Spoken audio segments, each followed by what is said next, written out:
Oh, we're making pickles on the farm, but maybe a little different type of pickle than you're used to, folks.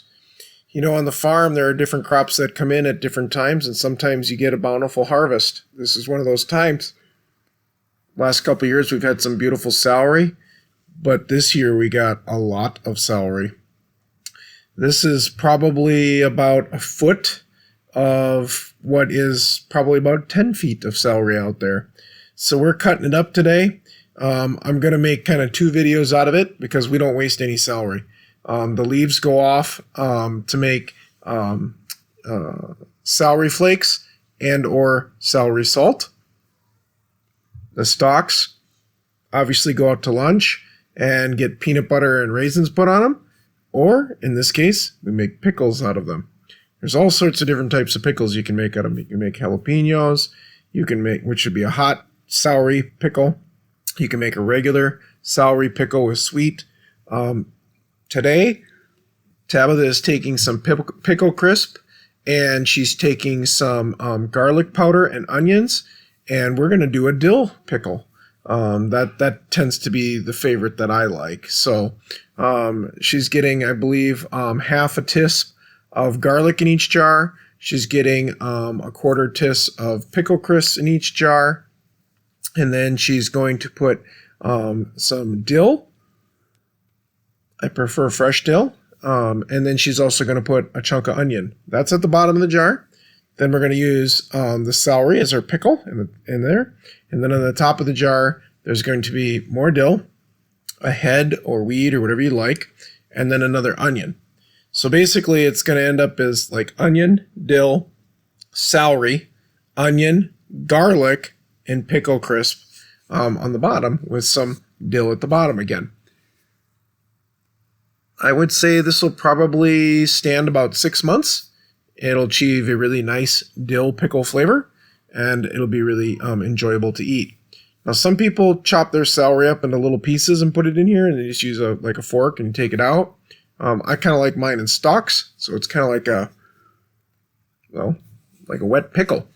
So Tabitha here, my daughter, is stuffing jars. It's pretty simple process. Just kind of pick the stalks that fit best and play a little bit of Tetris.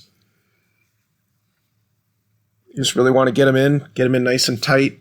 Tighter you pack them in, the less fluid that you'll need to make the jar full, because you always gain space once the pickles are made. So she's shoving them in fairly tight. Just going to pack them all in there. Just trying to make sure they stay below the ring edge there. That way we can fit the onion on top and the dill.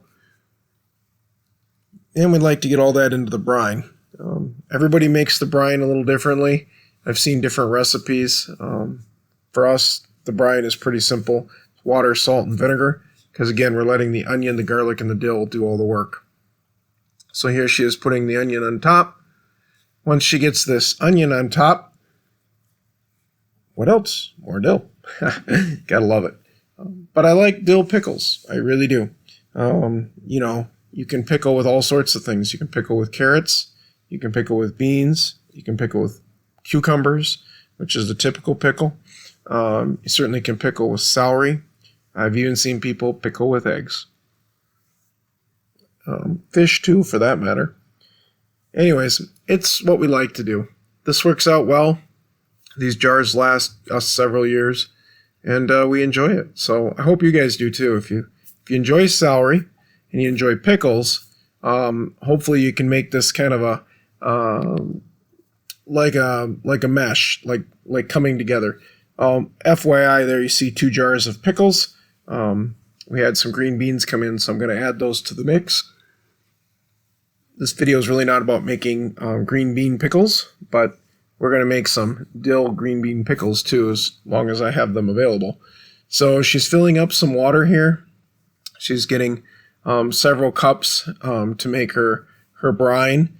This container, I think, holds 4 cups. So she's filling in her water here to make this into the brine that she wants.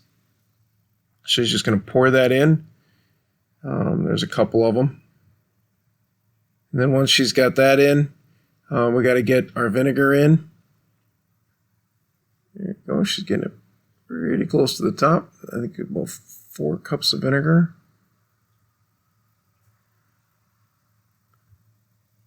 And then it's half a cup of salt.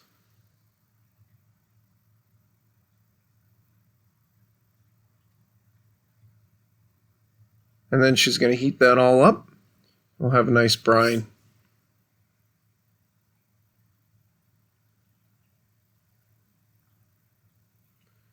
Once the brine comes to a boil, it's really, really hot.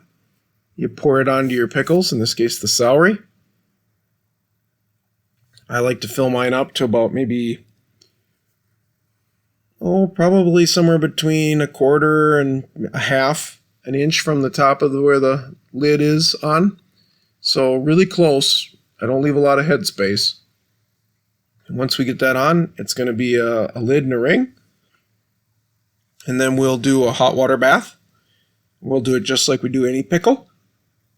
We're at about 1,000 feet above sea level, so we'll do it for about 10 minutes. So again, she's just filling up the jars. They get really nice and hot. So you can see the celery in it looks beautiful. Such a pretty green.